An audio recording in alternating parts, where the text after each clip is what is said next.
Alaska is the largest state in America and the loneliest. A place where the nearest neighbor is 10 miles away, where roads vanish under snow for days, where cell service dies and darkness lasts 20 hours. People come here chasing beauty, freedom, a fresh start. What they never account for is what shares that silence with them. What watches from the tree line. What circles your campsite while you sleep, patient and unhurried, like it has done this before and will do it again. In Alaska, isolation isn't a horror scenario. It's the default setting. The horror is what moves inside it. These are real stories. They happen to real people, people exactly like you. Subscribe and help me reach 1,000 subscribers. Leave a like, share this with someone brave enough to watch. And whatever you do tonight, check your locks.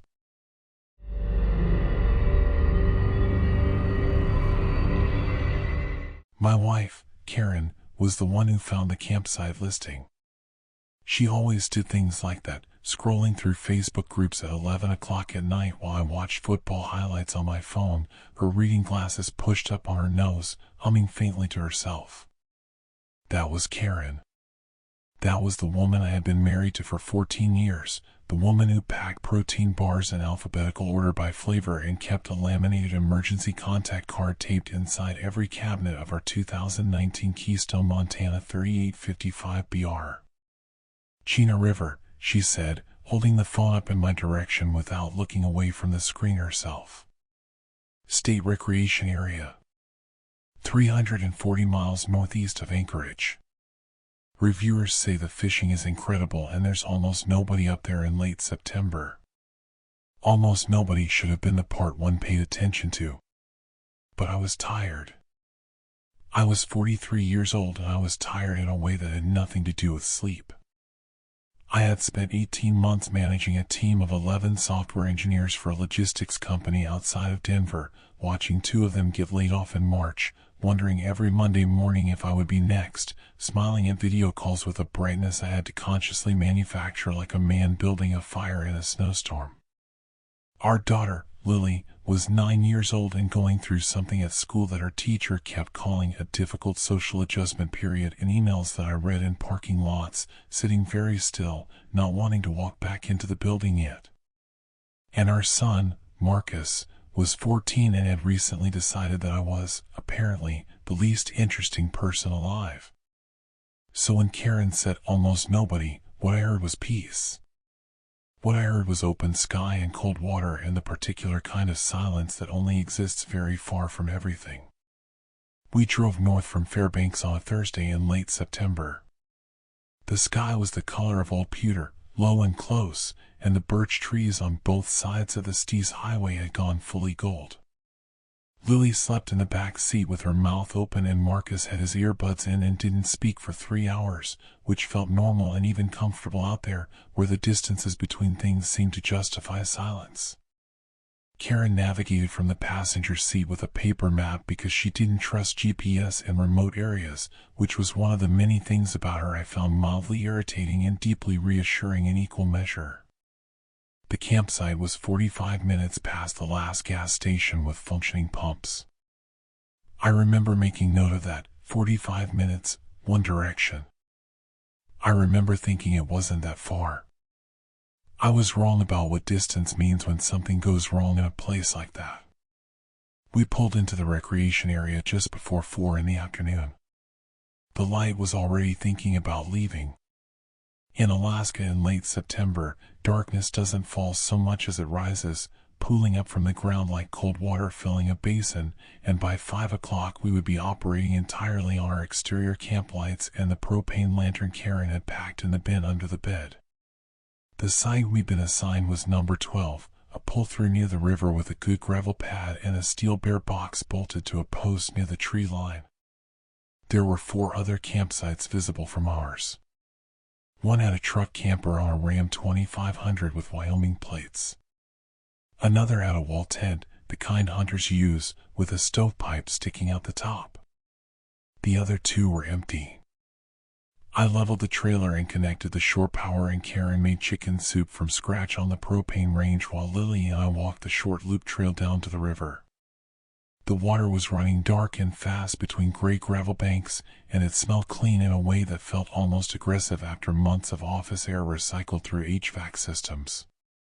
Lily picked up rocks and held them up to the last of the light, examining them with the kind of concentrated attention that 9-year-olds bring to things that adults have learned to stop noticing.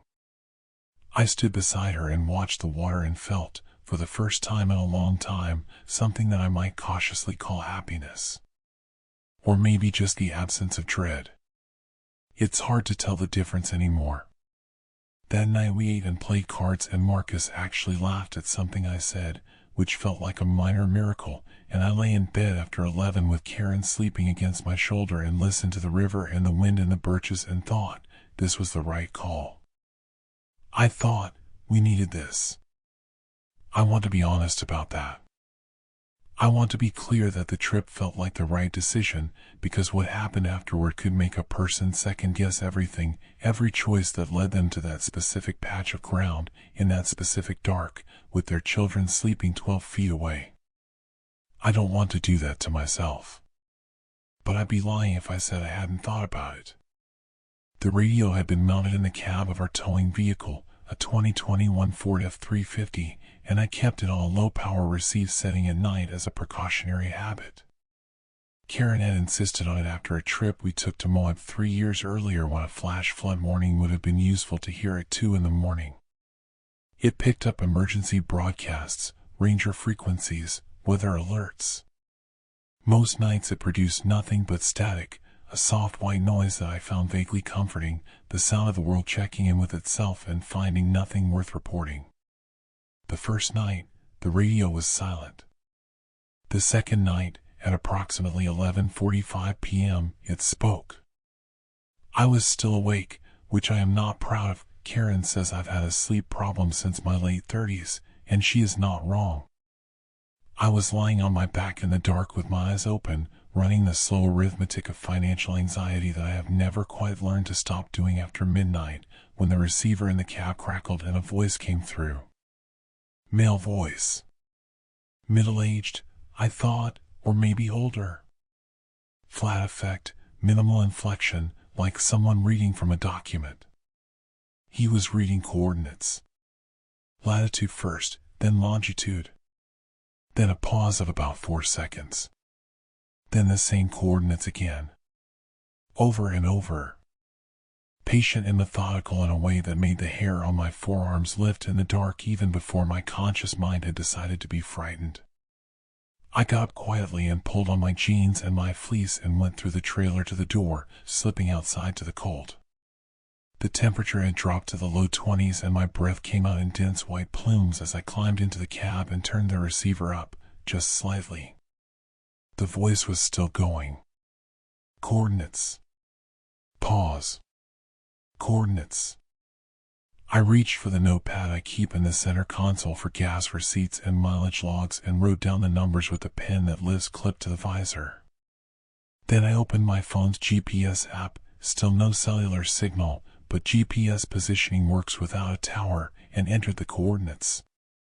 The pin dropped exactly where we were parked. I sat in the cab of the truck for a long time after that. I'm trying to reconstruct exactly what I felt, and the most honest answer is that it was not one thing but a sequence of things, each one replacing the last. First a cold, almost academic curiosity, the kind you feel before your body has caught up with your brain. Then something tighter, more physical, centered in my chest.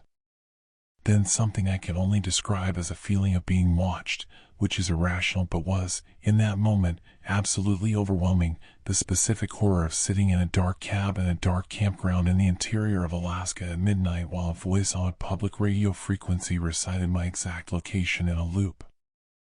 I told myself it was a coincidence.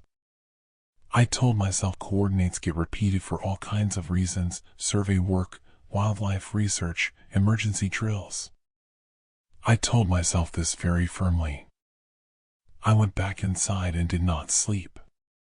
In the morning I walked to the camp host station near the entrance, a small heated trailer with a whiteboard showing the occupancy of each site and a laminated map of trail routes. The host was a retired man named Dennis, maybe 65, with the withered face of someone who had spent decades outdoors and the particular calm of someone who had long since made peace with whatever that had cost him. I asked him, as casually as I could manage, about the ranger frequencies for the area. "What frequency were you picking up?" he asked, not looking up from the coffee he was pouring. I told him. Dennis set down the coffee pot. He looked at me directly for the first time since I'd walked in, and something happened in his expression that I have spent a great deal of time since trying to precisely identify. It was not alarm. It was not surprise. It was something more contained than either of those things, a careful, controlled quality, like a door being gently but firmly closed. "That's not an active frequency," he said. "Someone was transmitting on it last night." "What were they saying?" "Coordinates. On a loop." Dennis nodded slowly, the way people nod when they are deciding how much to tell you. "I'd switch your receiver off at night," he said. "Some of these old frequencies pick up interference. Echoes. Old recordings." "Radios don't play old recordings," I said. He looked at me for a long moment. "No," he said. "They don't." He told me then, in the measured, careful way of a man who has said something terrible enough times that he has found the cleanest path through it. A ranger named Paul Kessler had been assigned to this sector for 11 years. He disappeared on October 2nd, 2 years prior, on a routine foot patrol of the Eastern Trail System. No body had been recovered. No evidence of animal attack. He had last been in radio contact at 6:17 p.m., transmitting his position coordinates from Sector 12. The search lasted 19 days and covered 48 square miles of terrain. They found one boot, one glove, and nothing that explained either. "Sector 12, I repeated. Dennis picked up his coffee. "You're in Site 12, he said. "Which is in Sector 12. I walked back to our trailer through the cold morning air, and I am not ashamed to say that I stopped twice to stand still and look at the tree line. The birches were luminous in the pale early light, their white trunks catching what sun there was and holding it, and beneath them the undergrowth was dark and dense and went back a long way into shadow. I stood there and thought about Paul Kessler going into that dark 2 years ago and not coming out, and I thought about a voice on a radio frequency reciting the coordinates of the place where I had left my wife and my children sleeping, and I felt the full weight of where we were. 340 miles northeast of Anchorage. 45 minutes from a gas station with functioning pumps. No cell service. 2 other parties in the campground, neither of whom I actually knew anything about. I thought about our house in suburban Denver, our street with its matching driveways and irrigation systems, the way you could see 6 different neighbors' kitchen lights from our back porch and know without ever having to articulate it that you were not alone. I thought about the way Karen and I had stood in that kitchen 2 weeks before the trip and argued about whether this was reckless, not a real argument, the kind that has fangs, but the kind where one person voices a concern and the other person makes a case and the concern goes underground without being resolved. She hadn't been worried about safety, specifically. She'd been worried about Marcus, who was going through something, who needed routine and structure, who had already missed 2 soccer practices. I'd told her that getting him out of his routine might be exactly what he needed. Standing at the edge of that campsite looking into those birch trees, I understood that I had been making the argument that benefited me most. That I had needed to come up here more than I had needed to bring them, and that there is a difference, and that the difference is not small. I didn't tell Karen about the radio that morning. I told myself I was protecting her from an anxiety that had no actionable basis. This was, I now believe, partially true and partially cowardice. That night I sat in the cab again after everyone was asleep. I sat with the receiver on, volume low. Part of me expected silence, expected to have been spooked by something I had catastrophized into significance in an exhausted midnight brain. At 11:45, almost to the minute, the voice came back. Same voice. Same coordinates. Same 4-second pause between repetitions.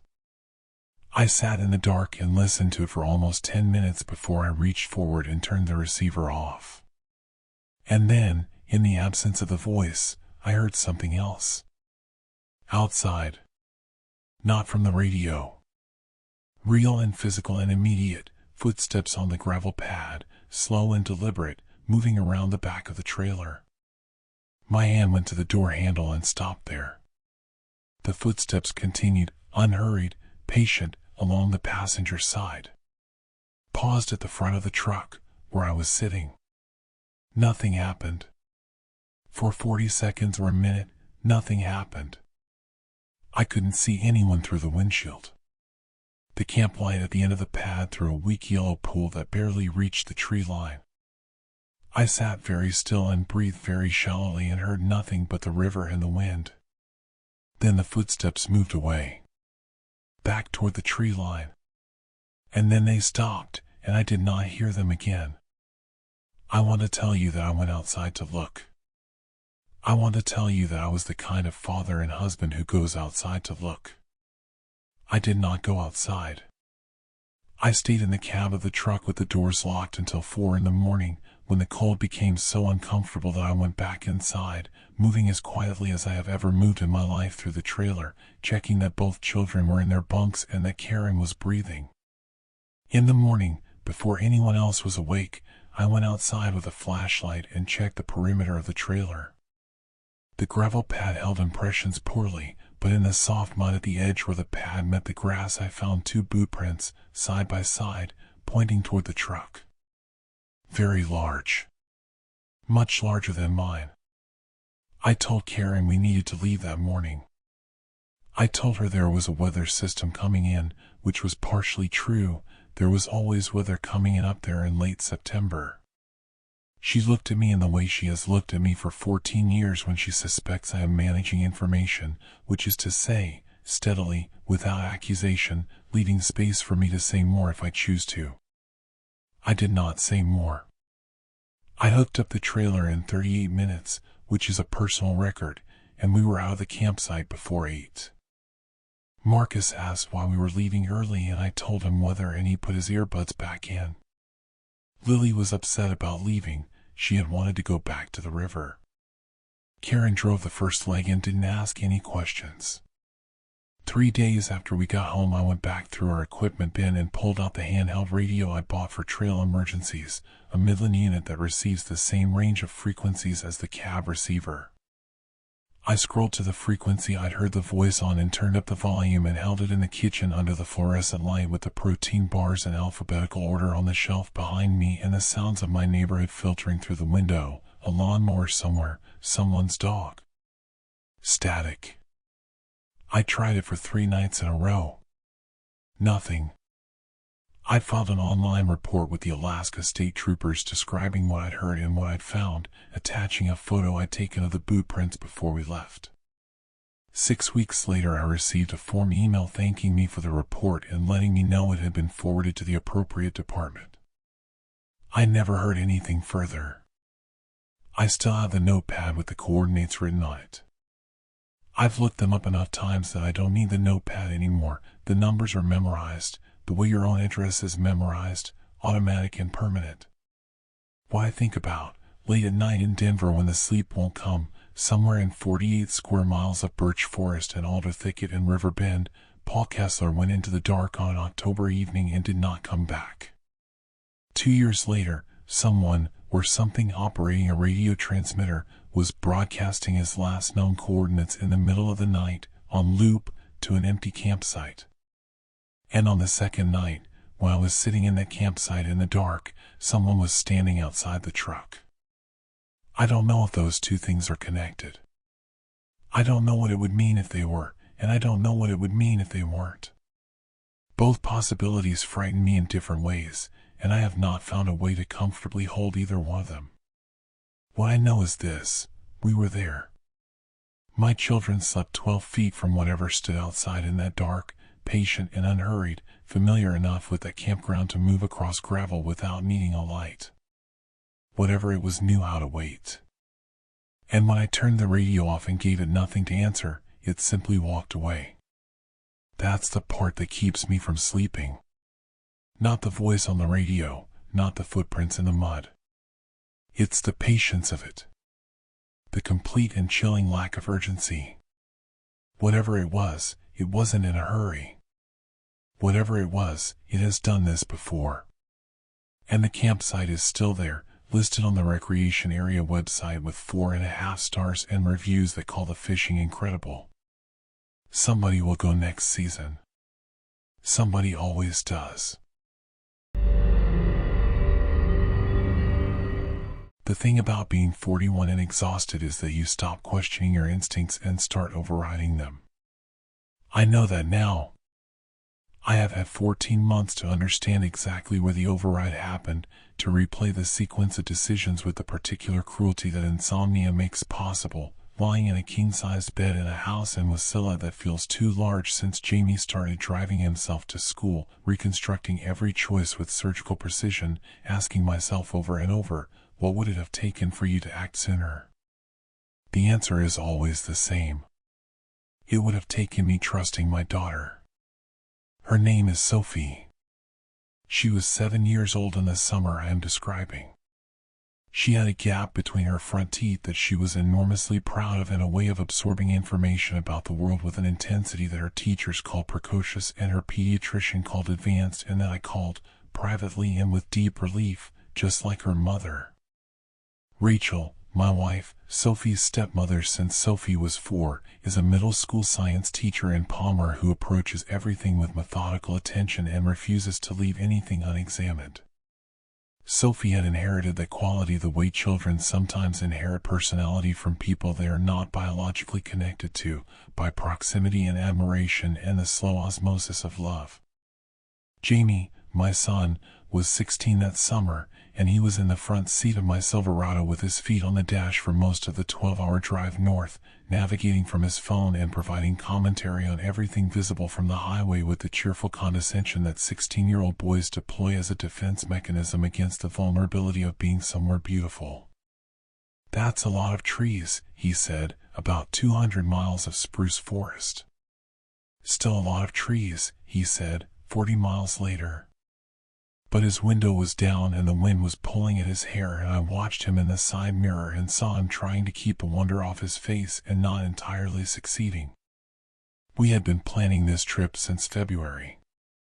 The Denali Park Road campground was one of the few established campgrounds inside the park boundary accessible to private vehicles with a reservation, and Rachel had been on the wait list for a site since January, refreshing the reservation portal with a determination that I found both impressive and slightly alarming.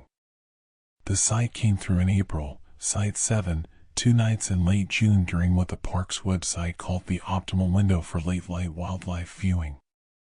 We had a 24-foot Airstream that we'd owned for 3 years and taken on exactly 4 trips, each one progressively farther from Anchorage, moving in increments the way you build any kind of courage, slowly, testing the ground.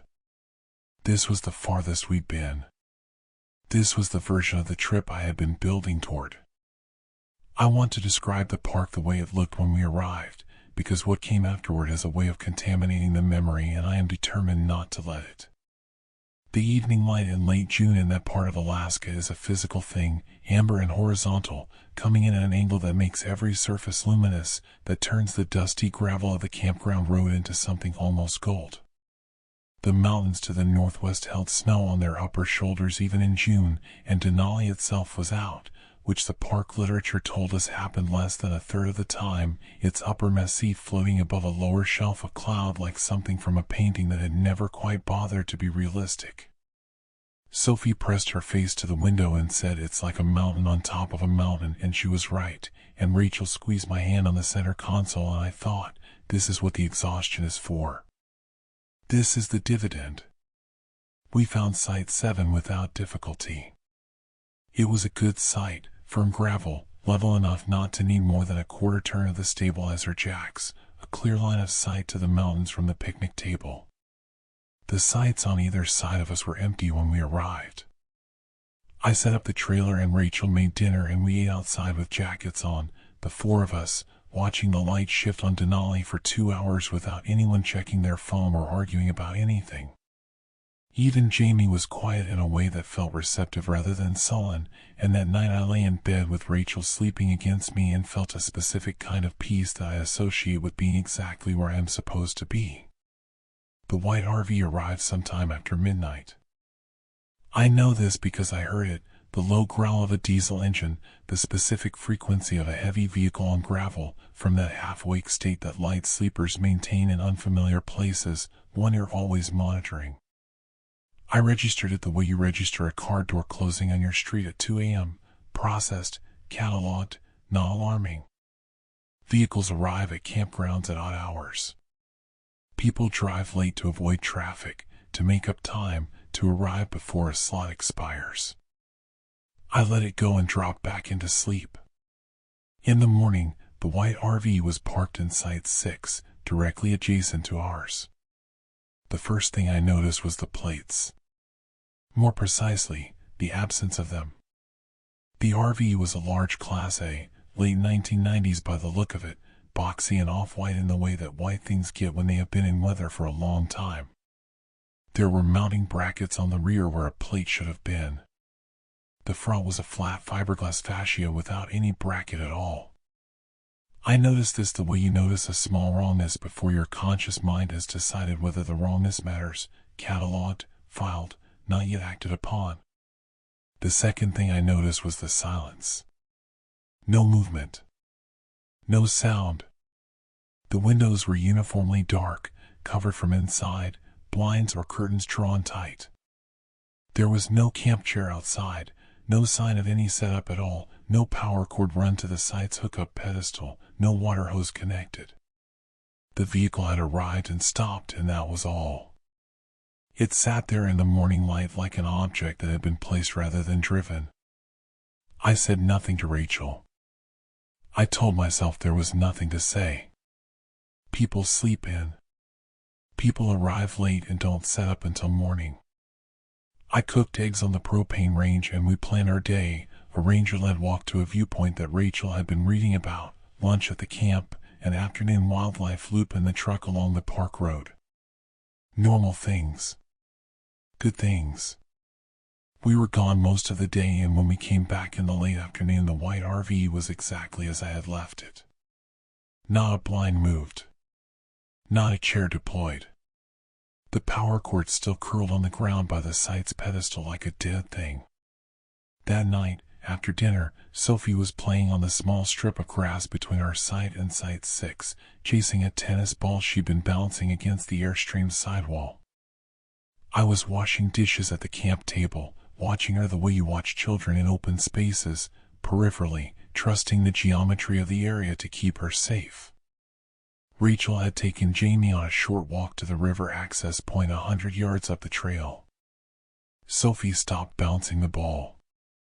I looked up because the absence of the sound registered before I'd consciously noticed the sound itself. She was standing about 8 feet from the rear corner of the white RV, looking up at it. Her body language was the specific stillness of a child who has encountered something they don't yet have words for. Soft? I set down the dishcloth and walked toward her. What's up? She didn't look at me. She was still looking at the RV. Why is that man watching me? She asked. I stopped walking. What man? The man in the window. She pointed, and my eyes went to the rear of the white RV, where there was a window. It faced away from our site, toward the campground loop road, not toward us. From our site, you couldn't see it directly. Sophie had moved around the corner of the vehicle to retrieve the ball and had a sight line to it that I didn't. I moved to where she was standing. From that angle, I could see the window. It was covered, a curtain or blind pulled almost completely closed. Almost. There was a gap, perhaps 3/4 of an inch, and in that gap there was a circular absence. A void in the fabric covering. A hole. Circular, perhaps half an inch in diameter, cut clean through the curtain material. I took Sophie by the hand and walked her back to our side at a pace that I worked very hard to keep casual. My heart was doing something ugly behind my ribs.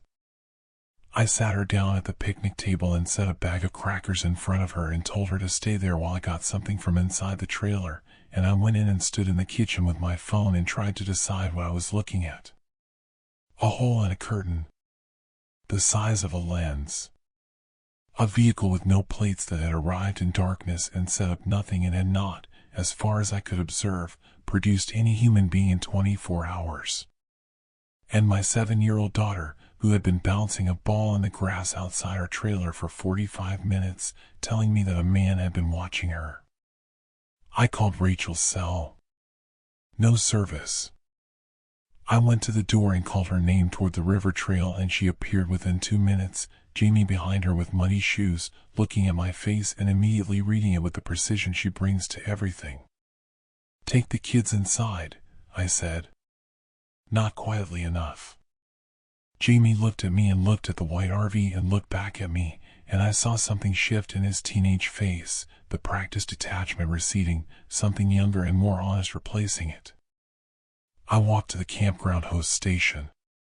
It was 6:15 p.m. The host, a park volunteer named Greta, was a retired woman in her 60s who reminded me of every elementary school librarian I ever met, competent, thorough, unflappable. I told her about the vehicle in Site 6. The no plates. The no movement. The hole in the curtain. She listened with her hands flat on her desk and her eyes steady on my face. When I finished, she asked me 2 questions. How long had it been since any movement, and had I seen anyone enter or exit the vehicle at any point? I said no. To both. She picked up her radio. The park ranger who responded was a young woman named Sergeant Miriam, maybe 30, with the economical movements of someone trained to project calm in situations where calm is the most useful thing available.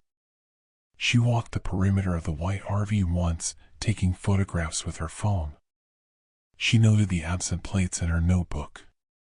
She knocked on the door 3 times, firmly, identifying herself as a ranger each time. No response. She told me that without evidence of a crime in progress, her options were limited. She could document the vehicle. She could run the VIN if it was accessible. She could request a welfare check from the Healy substation, which was the nearest Alaska State Troopers' presence, roughly 12 miles away. The hole in the curtain, I said. I need to get closer to the window to assess it, she said. The vehicle is on a designated site. I don't have probable cause to approach the window. She paused. I can call the troopers and put in a flag for this vehicle. That's what I'd recommend. I went back to our trailer. Rachel had put the kids to bed. It was past 9, the sky still bright in the way that Alaskan June evenings remain bright long past the hour when the body insists on darkness, and she was sitting at the table with 2 cups of tea, waiting for me. I told her everything. She listened the way she listens to things that worry her, without expression, drinking her tea, not interrupting. When I finished, she said, Sophie said the man was watching her. Not that she saw someone in the window. She said watching. She's 7, I said. She's very precise, Rachel said. Which was true. Which I already knew. We sat up until past midnight. I sat facing the door, which I had locked and whose handle I had looped with a carabiner clipped to a tie-down anchor in the sidewall, an improvisation that made me feel simultaneously prepared and absurd. The white RV was dark and silent. At 12:15 I saw, through the Airstream side window, the beam of a flashlight approaching, Sergeant Miriam making a late check. She paused at Site 6 for perhaps 5 minutes and then moved on. I slept in 2-hour intervals. Each time I woke I looked out the window at the white RV. Each time it was exactly the same. In the morning, It was still there. I went to Greta at the host station at 7:30 a.m. and asked directly, had the vehicle's occupant registered, checked in, produced identification, paid the site fee. She was quiet for a moment before answering. The site was booked as a walk-in cash reservation, she said. Night before last. Paid in cash at the after-hours drop envelope. The registration card listed a name and a home state. What state? Idaho. Another pause. The name on the card doesn't match any ID I was shown because no ID was required for a cash walk-in. The name is, she checked something on her clipboard, Gary Holman. Idaho address. Can I see the card? She turned it toward me. The handwriting was careful and deliberate, the kind of handwriting produced by someone who was thinking about the legibility of each letter. Gary Holman. Nampa, Idaho. And then an RV make in a vehicle length. No plate number in the plate field. That field was blank. It was another 2 hours before the Alaska State Troopers arrived, a senior trooper named Redfield who had driven out from Healy. He had more latitude than Sergeant Merriam and he used it, approaching the vehicle, knocking, announcing, waiting. Then repeating. On the third attempt the door opened, and I was standing 60 feet away at our picnic table with Rachel's hand on my shoulder and I watched the door open and no one came out. Trooper Redfield entered the vehicle alone. He was inside for 11 minutes. I know because I watched the clock on my phone. When he came out he walked directly to his patrol truck and got on the radio and did not look at me for a long time. What they found, he told us later, was described in the incident report I eventually obtained through a records request. I have read the relevant section enough times that I can render it from memory. 2 sleeping mattresses on floor, no bed frame, food storage sufficient for estimated 3 to 4 weeks, laptop computer, powered off, printed list, 8.5 by 11, containing 47 names with associated vehicle descriptions and campsite numbers. And at position 31 on that list, green Airstream, or plates, Site 7, Family 4. Oregon plates. Our plates. Rachel's Airstream, titled in Oregon from the dealership where we bought it. Oregon plates that we had never transferred to Alaska because we intended to sell it eventually, because it was a maybe purchase, a trial, a thing we weren't sure yet we were committed to. Our vehicle description. Our site number. Our family unit, reduced to a numeral. 30 other names above ours on that list. 15 below. The laptop was taken into evidence. The occupant was never identified from the VIN, which had been filed off with what Redfield described as considerable care. The name Gary Holman from Nampa, Idaho produced no matching record of any person in any law enforcement database. Gary Holman does not appear to exist. The hole in the curtain was confirmed as a lens port, deliberately cut, reinforced at the edges with electrical tape. Whoever had been inside that vehicle when my daughter bounced her tennis ball in the grass, whoever had been watching her through that half-inch circle of darkness, was never found. The investigation was transferred to the FBI's Anchorage field office owing to the multi-state implications of the names list. I received one call from an agent in September, asking me to confirm details I had already given to the troopers. I have not received another. I think about the list often. I think about the 30 names above ours, families who had been in sites adjacent to that white RV on previous nights, in other campgrounds, in other parts of the state, stretching back through what must have been months of travel. I have tried to find some of them, the ones whose vehicle descriptions were distinctive enough to search on campground community boards and Facebook groups. I have found 3, all of whom remember a white RV with no plates parked nearby. None of whom noticed anything else. None of whom had a 7-year-old with a tennis ball and the unsettling habit of paying attention. What frightens me most is not the list itself, although the list is terrifying. What frightens me most is the order of it. 30 entries before us, 15 after. We were not a target, specifically, we were a position. We were number 31 in a sequence that had its own internal logic, its own method, its own timeline that extended before us and after us with apparent indifference to who we were. We were observed the way you observe weather. The way you observe conditions. The FBI agent used a phrase in that September phone call that I have not been able to leave alone. She said the list suggested systematic pre-operational surveillance, and when I asked her to explain what that meant in practical terms, she was quiet for a moment and then said, "It means somebody was learning. Building a picture. That's preliminary to something else." I asked her what the something else was. She said she couldn't discuss an active investigation. We drove back to Wasilla through Denali and down through Talkeetna and along the Susitna River corridor, and the mountains were still out and the light was still long and golden, and Jamie slept in the back seat with his mouth open, and Sophie held Rachel's hand across the center console for 300 miles without letting go. I drove. I watched my mirrors. I watched other vehicles. I watched the roadside for a white shape parked in the trees. We sold the Airstream in October. Rachel cried a little, which she would deny, because she is a scientist and scientists believe their emotional responses should be proportional to their causes. But she'd put that reservation request in back in January with the excitement of someone building towards something, and the trip had done what the trip did, and she was right to grieve the version of us that had existed before we knew about the list. Sophie still asks sometimes if we can go camping. She doesn't remember the name of the campground. She doesn't remember the white RV. What she remembers, and has mentioned twice since we got home, is the man in the window. He wasn't scared, she told me once, in the car, out of nowhere, the way children surface things they have been quietly processing. He was just looking. I didn't ask her to say more. I wanted her to stop. But she was right again, my precise and terrifying daughter.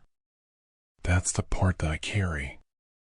Not the malice of it, not the criminality, those I can put somewhere and manage. What I cannot manage is the quality she identified in a 7-year-old's language, the absence of fear in whoever was on the other side of that lens port. The patience. The method. The systematic, unhurried accumulation of a list. He wasn't scared. He was just looking. And then he was somewhere else, looking at someone else, at number 32 on a list that the FBI has not, to my knowledge, closed. I need to start by telling you the kind of man I was before this happened, because I think it matters. I think the kind of man you are before something like this determines how badly it breaks you after, and I have been broken in specific ways that I can now trace directly back to specific qualities I possessed on the afternoon of August 14th, in a clearing near an unnamed lake in the Matanuska-Susitna borough, when I should have gotten back in my truck and driven away and instead did what I have always done, I got curious. My name is not important. What is important is that I am 47 years old and I have lived in Anchorage for 11 years, having moved from Columbus, Ohio, for a project management position with a pipeline infrastructure firm that turned into a career and then turned into a life, the way things do when you are not paying close enough attention to the difference.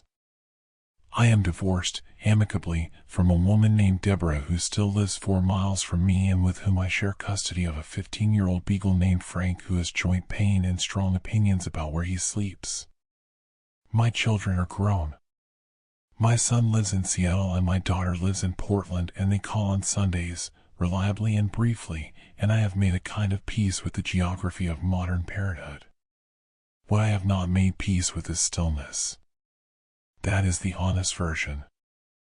I am a man who does not sit well, who fills weekends with projects and early mornings with runs, and who discovered, in the 3rd year of the divorce, that solo camping in the Alaskan interior was the only activity that reliably produced in me something resembling quiet. Not happiness, exactly. Quiet. The specific absence of the ambient noise of a life that had accumulated more obligation than meaning. Out there, with the truck and the trailer and no cell service and a lake that didn't have a name on the map I used, the noise went away. I could breathe at a full lungs depth for the first time in weeks. I had been going to that particular spot for 2 years. A friend from work, a surveyor named Dale who knew the backcountry of the Matsu Borough the way some people know their own neighborhood, had taken me there in the summer of my first divorce year. A 2-track road off a gravel road off a paved road, each transition taking you further from the network of things, until you arrived at a flat area in the spruce trees where the ground was firm enough to park, and a short walk through the brush brought you to a lake so unremarkable in its dimensions and so complete in its silence that it felt like a secret the landscape was keeping. No other campers. No signs. No infrastructure of any kind except the bare box, a green steel container, scratched and weathered, bolted to a post between 2 mature spruce trees at the edge of the clearing. Parks Department issue, the kind you find at established sites, though this was not an established site. It had always struck me as slightly incongruous, that professional-grade bare box in the middle of nowhere.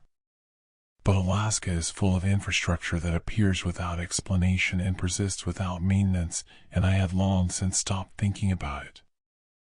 I got there on Wednesday evening in the second week of August. The drive from Anchorage took 2.5 hours, the last 40 minutes of which were on roads that argued against the description. My camper was a modest Lance 850, mounted on a Ram 2500, and it handled the 2-track without complaint as it always had. I arrived in the clearing with 2 hours of daylight remaining, which was enough to level the truck, run the stabilizers, connect the auxiliary battery, and take the walk to the lake with a beer in my hand and Frank hobbling beside me on his arthritic legs, both of us moving at more or less the same pace. The lake was exactly as I had left it. Flat and dark and fringed with sedge grass going gold at the tips. A merganser moved along the far bank without any particular urgency. The mountains to the north held a cap of low cloud that the evening light was turning amber beneath, and the air had the clean cold bite of altitude and distance. I stood there for 20 minutes and drank the beer and felt the noise in my head subside by increments, the way it always did here, and I thought about nothing specific and let the nothing be enough. I was a good enough man, I think. Not exceptional. Not heroic. But decent in the ordinary ways. I paid my taxes and called my kids and tipped 20% and did not, when I found things that didn't belong to me, look away. That last quality is the one that destroyed my sleep. I found the bare box on my second morning. I want to be precise about this because the sequence matters. I did not approach the bare box first. I woke at 6, made coffee, took Frank to the lake again, read for 2 hours, ate breakfast, and was preparing to go fishing when I noticed, from a distance of about 30 feet, that the bare box's latch mechanism was damaged. Not forced, not torn, the latch was still in its bracket, but it was visibly bent, deformed, as though someone had worked on it with a tool. The padlock that should have occupied the hasp was absent. I stood there with my fishing rod in my hand and looked at it. The practical voice in my head, the project manager's voice, said, someone broke into it, animal or person, and took whatever was stored there. Common enough. None of your concern. Go fish. I went to look. The lid was closed but unlatched. I lifted it with 2 fingers and stood with the morning light falling into the interior of the box and experienced, in rapid and terrible succession, the following. First, a moment of incomprehension, which is the brain's polite delay before delivering bad news, then comprehension, which arrived with a cold specificity that I still feel when I think about it, like touching a metal railing in January. 2 pairs of shoes. Set side by side, neatly, with the deliberateness of someone who arranges things rather than drops them. The first pair was women's running shoes, size 7 by the look of them, New Balance in gray and coral, the kind you find at any sporting goods store in any American city. They were dirty on the soles but not worn out, used regularly, but not old.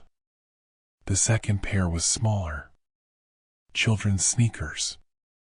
Velcro closure, the the closure used for children who have not yet mastered laces, maybe 6 years old by the size.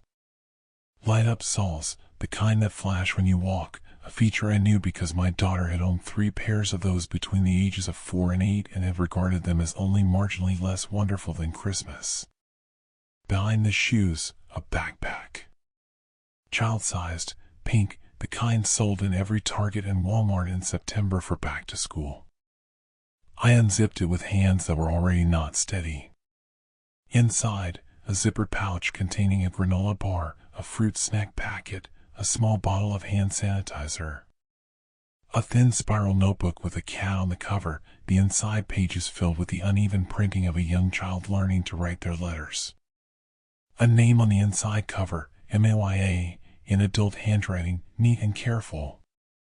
And beneath the notebook, in the main compartment, wrapped in a blue bandana, a cell phone.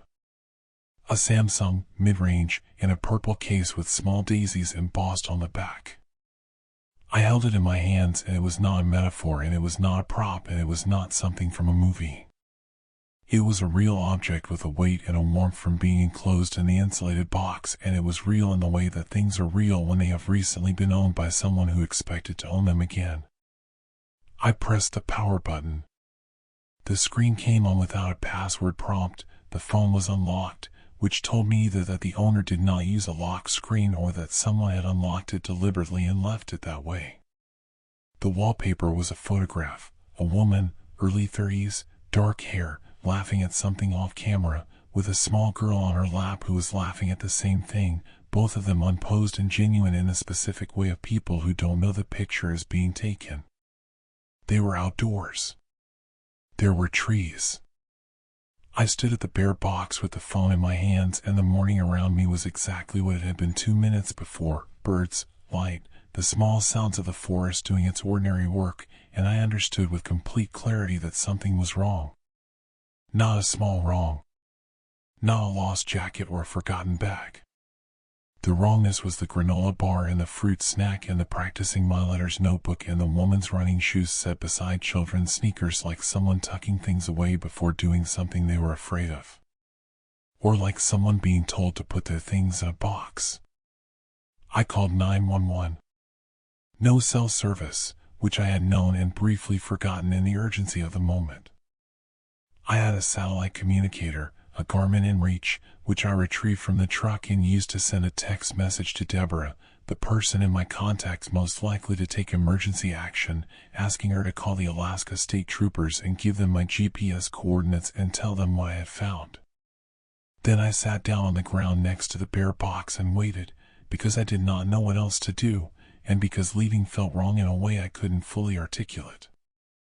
As though the objects in the box required a witness. Frank came and sat beside me, which he does when he senses that I am not all right. He is arthritic and opinionated and largely useless in practical emergencies, and his presence helped enormously. The troopers arrived at 11:40 a.m. 2 of them, in a white Ford Explorer with the gold and blue Alaska State Troopers markings, coming down the 2-track at a pace that suggested they had received Deborah's call as a serious report rather than a confused one. The lead trooper was a man named Sergeant Carver, broad-shouldered and unhurried, with the face of someone who has seen enough things that seeing one more does not change the set of his expression. His partner, a younger woman named Trooper Ewan, photographed everything before anything was moved, which I noticed and found reassuring in the specific way that procedural competence is reassuring when you are frightened. Sergeant Carver questioned me for 45 minutes while Ewan worked the scene. He was thorough and non-accusatory and asked me several times, in slightly different ways, whether I had ever seen another vehicle on the 2-track road or in the clearing. I told him the truth. In 2 years of coming to this spot, I had never seen another human being. The site did not appear on any map or camping directory that I had ever found. I had come across it because Dale had told me about it, and Dale had come across it because he surveyed this corridor and knew its topography the way a book reader knows a library. Who else knows about this location? Carver asked. I don't know, I said. Dale. Anyone Dale told, I suppose. Dale who? I gave him Dale's full name. Carver wrote it down without expression. The phone was bagged as evidence. Carver told me that they would work to identify the registered owner and that I should not touch anything further. He asked me to remain available and gave me a card with a case number. He asked me, very carefully, whether I planned to stay at the site.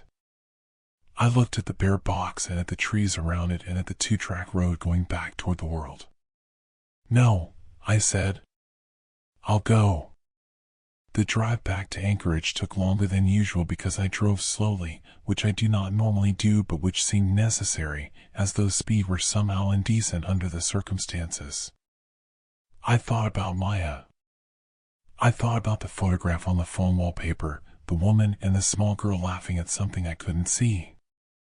I thought about the care with which the shoes had been placed, side by side, and I could not make that detail resolve into any interpretation that wasn't terrible. I thought about who knew the clearing existed. The bare box had been there when I first visited with Dale 2 years ago. Installed by the Parks Department, or by someone who wanted it to look that way, I had assumed the former and now found myself interrogating the assumption. Who puts a bare box in an unofficial location? Who maintains a secure storage container in a place that doesn't exist on any map? Someone who uses the location regularly. Someone who needed secure storage in a place where other people don't come. I stopped on the side of the road 8 miles from the pavement and sat with the engine running and worked through what that meant, and the working through produced a feeling that I can only describe as a specific and localized dread, not fear for myself, exactly, but the horror of proximity to something organized. Something that had been operating in that clearing for longer than I had been coming there, using infrastructure that I had overlooked because I wanted the place to be simple. 2 days later, a trooper named Martinez called me. The Samsung was registered to a woman named Caitlin Marsh, 34, of Wasilla. She had been reported missing on August 9th, 5 days before I found the phone, by her sister. With her, her daughter Ava, age 6. The report had been filed with the Wasilla Police and cross-referenced with the Matsu Borough Sheriff's Office. The case was open. Martinez told me the contents of the backpack and the shoes had been confirmed as belonging to Caitlin and Ava Marsh by the sister, who identified the notebook as Ava's, the backpack as Ava's, and a distinctive repair to the sole of one running shoe, a section re-glued with a specific brand of adhesive, as consistent with a repair she had watched Caitlin make in her kitchen 3 weeks prior. The granola bar in the backpack was fresh. The expiration date was October of the current year. It had been placed in the bag recently, not left over from a previous use. Which meant someone had packed that bag for that trip. Or repacked it. I asked Martinez if there was any possibility the items had been placed there rather than left there. He was quiet for a moment in the way that investigators are quiet when they are deciding how much of the shape of a thing to share with a civilian. "We're exploring all possibilities," he said. "The phone wasn't password protected," I said. "When I found it, someone unlocked it before putting it in the box." Another pause. "That's consistent with what we've found," he said. "Why would you unlock someone's phone before storing it?" "Mister," he stopped. "I can't discuss investigative details.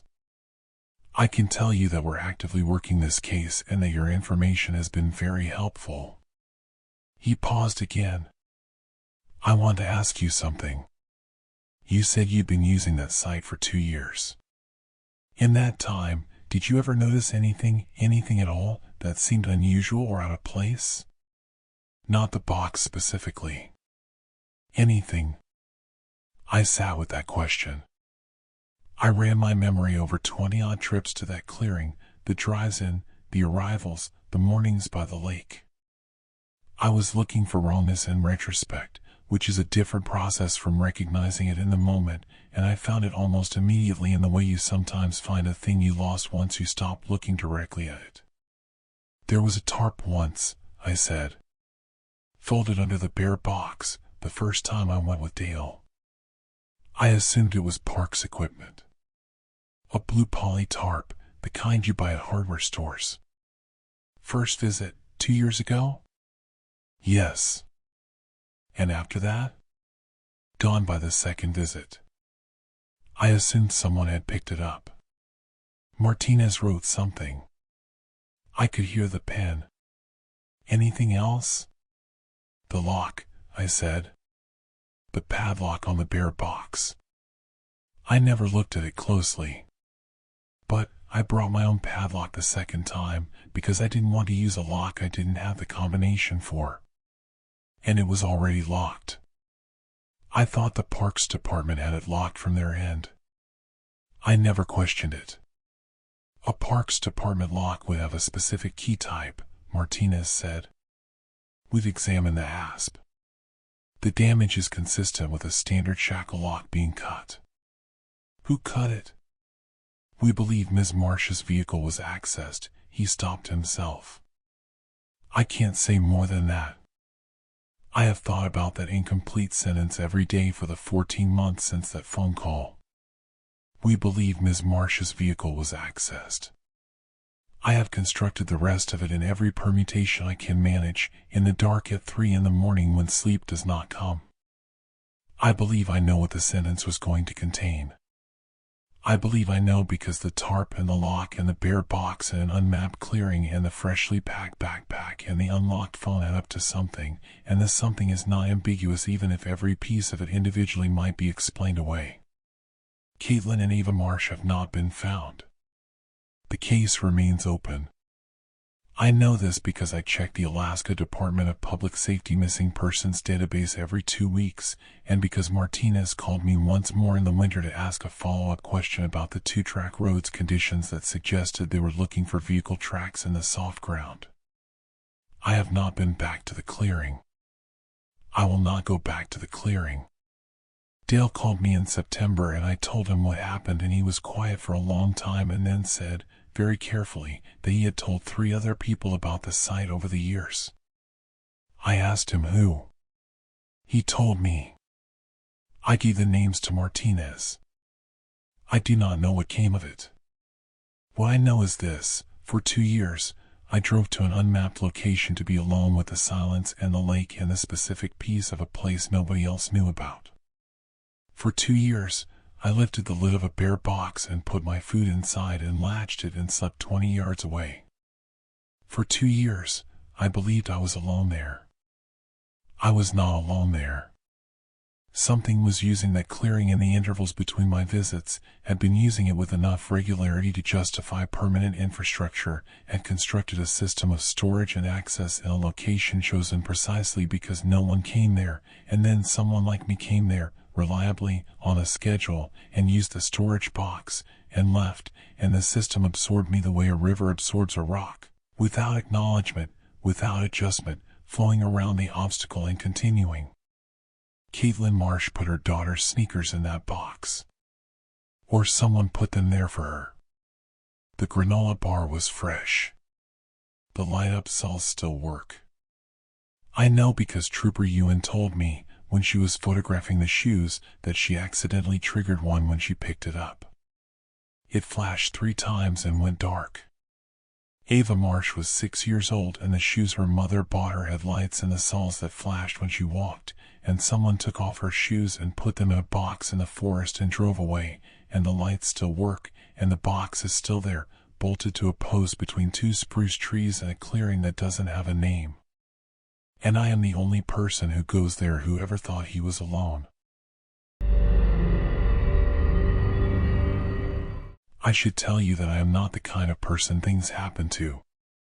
I want to establish that clearly because I think it matters, and because the people who have heard this story, the ones I have told it to, which is a shorter list than you might expect, have all had the same instinct, which is to find the point where I made the error, the junction where a reasonable person would have done something differently and thereby avoided what came next. I understand that instinct. I have it myself. The problem is that I have examined every decision I made on the night of October 11th, on the Glen Highway between Anchorage and the Matanuska Valley, and I cannot find the error. I did not stop for a hitchhiker. I did not veer from the route. I did not invite what happened or give a purchase or leave a door unlocked in any way I can identify. I stopped at a rest area because I had been driving for 6 hours and I was tired, and tired people make mistakes, and I had a trailer behind me that would do catastrophic damage if I put it in a ditch. That's all. That is the complete architecture of my decision. I was tired and I stopped. My name is Dennis Kowalczyk. I am 53 years old. I am a retired electrician from Eagle River who put in 26 years with an electrical contractor out of Anchorage and who now occupies his time with the specific and absorbing project of slowly going insane with nothing to do. My wife, Carol, died 4 years ago. Ovarian cancer, diagnosed in March, gone by August, the kind of timeline that doesn't leave room for the particular cruelties of hope.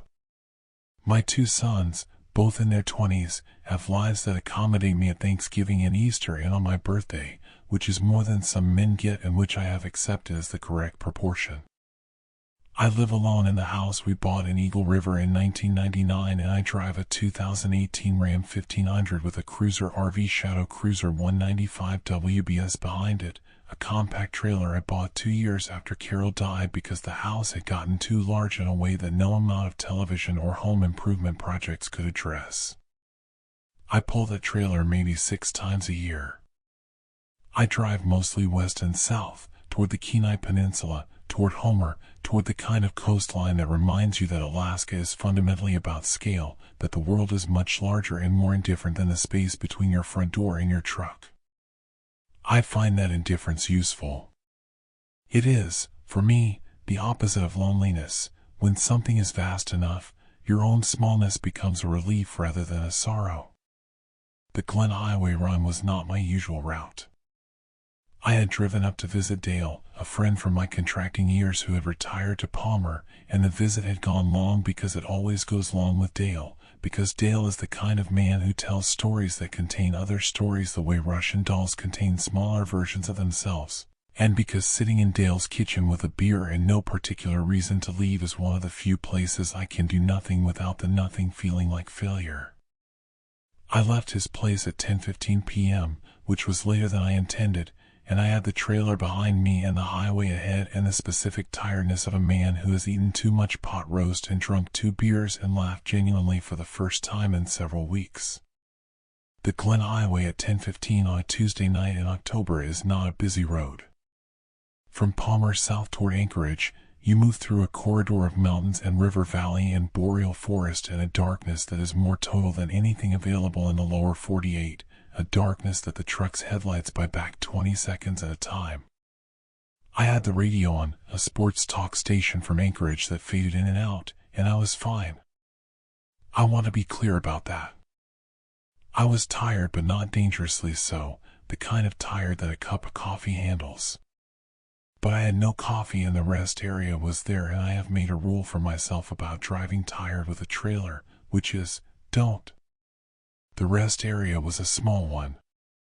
2 pull-throughs for trucks and trailers, a covered picnic area, a vault toilet and a brown Park Service building. Lighting from 2 overhead fixtures, one of which was flickering with the energy-efficient determination of a bulb determined to fail on its own schedule. I pulled through and leveled up and turned off the engine and sat for a moment with the radio fading in and out, and the darkness outside was the particular darkness of a mountain corridor at elevation, with no ambient light from any town close enough to matter.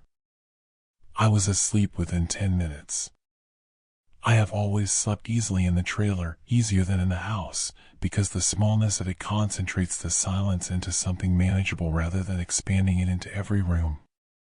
I do not know exactly when the tapping started because I was asleep when it began, and I came up through the levels of sleep the way you come up through water, aware of the surface before you breach it.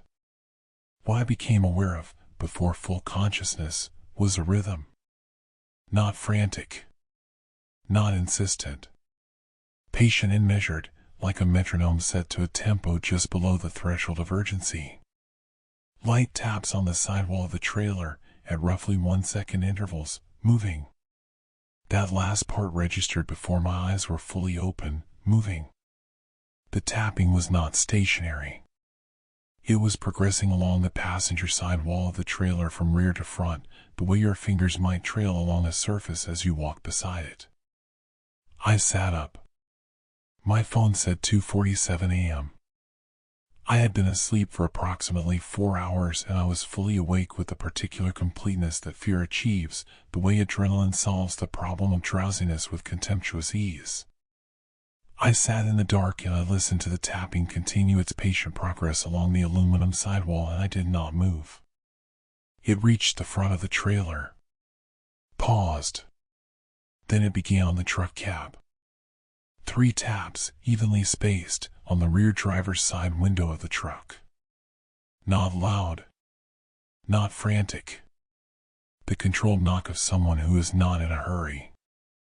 I want to tell you what it feels like to be alone in a vehicle in absolute darkness in a rest area on a mountain highway at 2:47 in the morning while someone outside knocks on your window with the calm of a person who does not expect to be refused entry. I want to tell you precisely because I think the precise telling is the only honest one, and the precise feeling is this: it is not the spike of fright that you feel when something startles you, the electric jolt of a sudden noise. It is something colder and more architectural than that. It is the sensation of a door in your mind that you did not know was there opening onto a drop. I did not turn on the overhead light. I did not call out. I reached slowly for my phone and opened the emergency call function and held it ready with the screen dimmed, and I sat with the full concentration of my 53 years of being a person who has seen enough to know that the wrong movement at the wrong moment is the difference between 2 outcomes, and I waited. The tapping at the rear truck window stopped. Footsteps on the gravel. Slow. Moving around the front of the truck.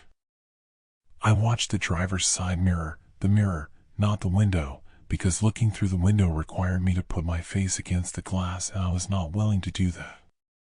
In the mirror, in the dim spread of the amber parking light that I had left out of habit, I could see a shape. Standing at the front left corner of the truck, at the outer reach of the light's coverage, where detail dissolved into the suggestion of a figure. Height was difficult to judge at that angle. The shape did not move. It stood there for what my phone later told me was 9 minutes, though I would have accepted any number between 3 and 30 because time does something aberrant when you are sitting in total stillness watching a motionless shape at the edge of the dark. Then it moved. Not toward me. Away, back past the rear of the truck, into the darkness behind the trailer, and then nothing. No footsteps audible. No sound. The darkness absorbed it and produced nothing further. I sat without moving for 1 hour and 40 minutes. I am not ashamed of this. I sat until the sky began to differentiate from the treeline, the gray of early morning October arriving not as light so much as a lessening of the dark, and then I pulled out of that rest area at a speed that was somewhat above the posted limit for a vehicle with a trailer, and I drove the remaining miles to Eagle River with both hands on the wheel and the heater on full and the radio loud, and I did not stop again. There was nobody in the rest area, in the parking area, on the road shoulder. Whoever had been standing at the corner of my truck had left in the same direction they came from, which was not any direction that a legitimate traveler would have come from at 2:47 on a Tuesday morning. I found the business card while I was unhooking the trailer in my driveway. It had been inserted between the rear bumper of the truck and the upper surface of the trailer hitch receiver, wedged into the gap with precision, exactly tight enough to hold without being forced. White card stock. The kind of card you order from a print shop, not the kind that comes from an office supply store. Thick. Heavy weight. Matte finish. No name. No phone number. No email address. No company. No logo. One line of text, centered, in a clean sans serif font, approximately 12-point, black ink. Almost. I have spent 14 months with that word, and I have not exhausted its capacity to disturb me. I want to work through what I mean by that, because I think the specific quality of the horror is in the specific quality of the word, and I don't want to give it less than it deserves. Almost is not a threat. A threat points forward, towards something that will happen. Almost points backward, towards something that didn't. It is an accounting of proximity. It is someone telling you, with the precision of a person who measures things, how close they came to the event that the card represents, the event that isn't named on the card because the card is communicating to someone who already knows what the event is, who doesn't need it written down, who will understand immediately and completely upon reading the word what did not happen to them on a gravel pad off the Glen Highway at 2:47 in the morning. I called the Alaska State Troopers from my driveway, still holding the card. The trooper who responded, a young woman from the Anchorage Dispatch Center, was professional and thorough, and she documented everything I told her, including the tapping and the figure in the mirror and the duration and the location and the card. She bagged the card herself when she arrived, using nitrile gloves, and told me that it would be submitted for fingerprint analysis. The fingerprint analysis produced nothing.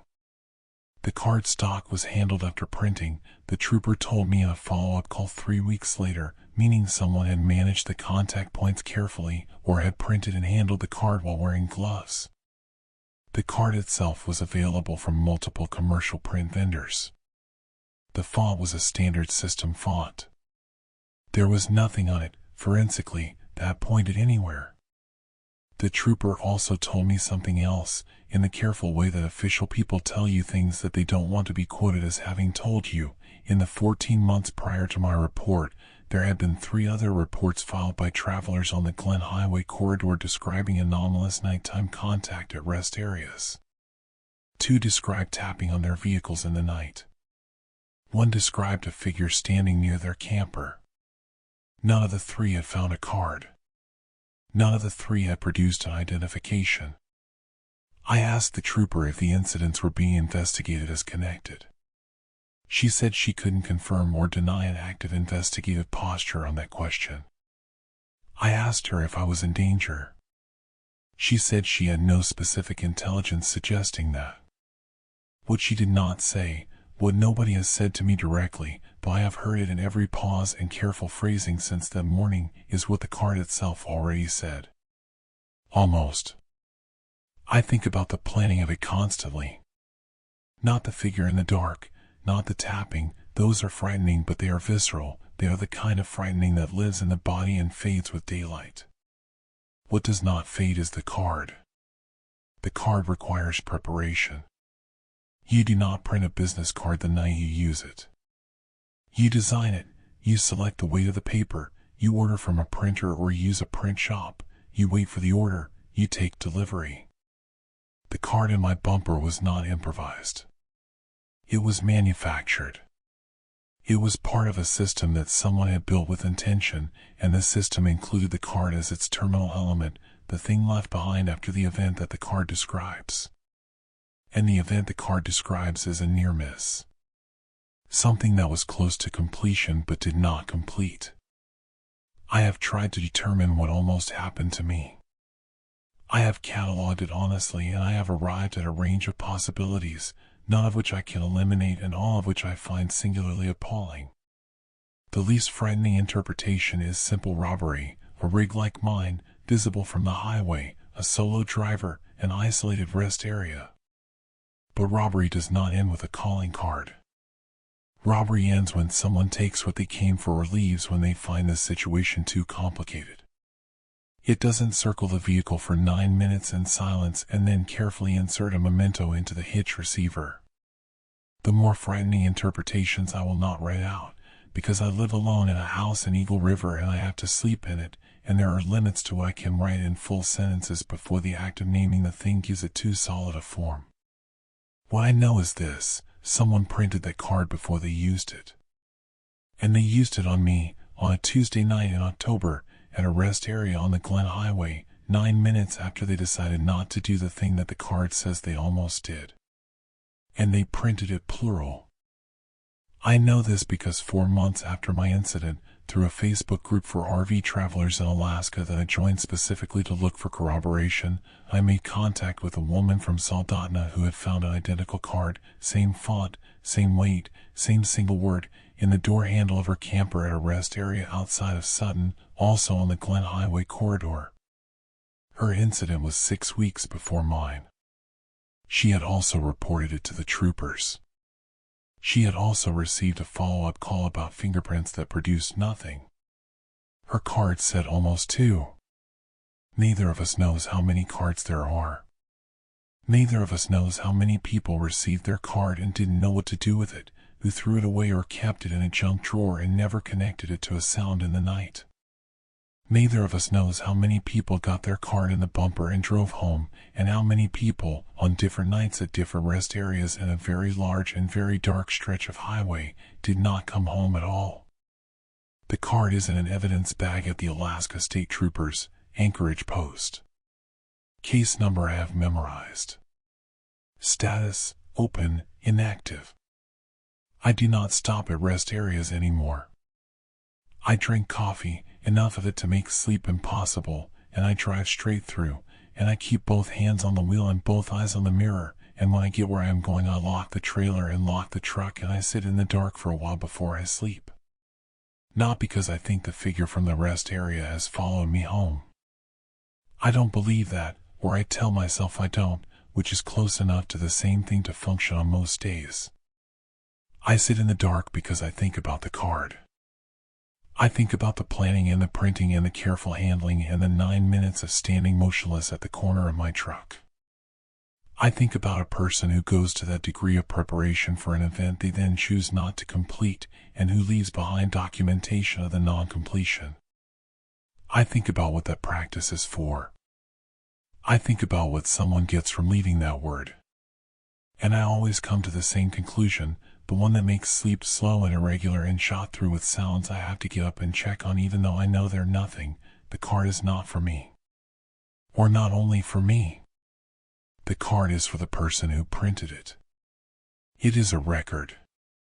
It is the log entry of someone who is keeping track of what they almost did and what they finally did, who needs a system to distinguish between the two, because the difference is meaningful to them. Almost is what you write when you're not done yet. Almost is what you write when you're still practicing.